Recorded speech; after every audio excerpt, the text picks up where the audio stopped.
It's time for Rabbi Minkowicz's weekly Torah lesson. Here with his spiritual perspective and insight, Rabbi Minkowicz. Welcome to this week's Torah lesson. This week's Torah portion is Parsha's Bo. The question of the week is, what are spiritual garments? So in this week's Torah portion, Parsha's Bo, we learn about the Jewish people getting ready to leave Egypt. And God tells them they should bring the Paschal lamb, and they should bring it on the 10th of the month. Now the question is, the 10th, we don't need it until the 14th. Why bring it on the 10th? You can bring it on the 13th. Why the 10th? So Rashi says, because the Jewish people were naked from mitzvot. They had no mitzvot. We know mitzvot are garments, and they had no mitzvot.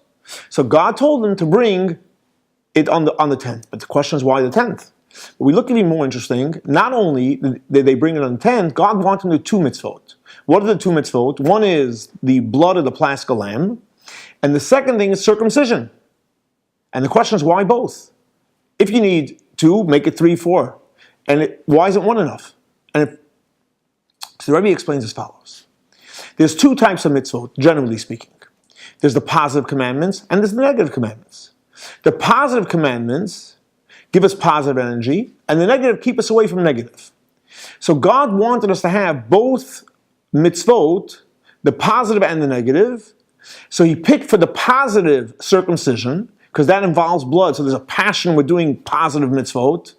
And to represent the negative mitzvot, which is to stay away from idolatry, He picked the blood of the Paschal lamb, which that inspired us to stay away from all the negative mitzvot.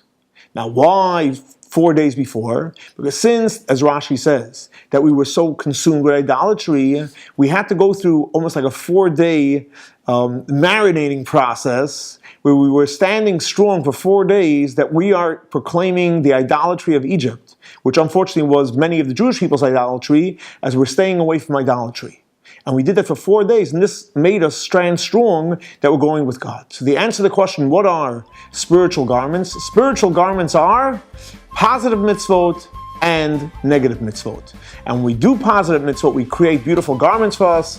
When we stay away from negative commandments, we don't transgress them, we make sure all our garments are beautiful, and we have a great relationship with God. Thanks for joining us. This week's Torah lesson is dedicated in the memory of Baruch ben Aryeh Leib and Shlomo ben Yosef. May their souls be elevated by the Torah we're studying in their memory. For more information, please see our website.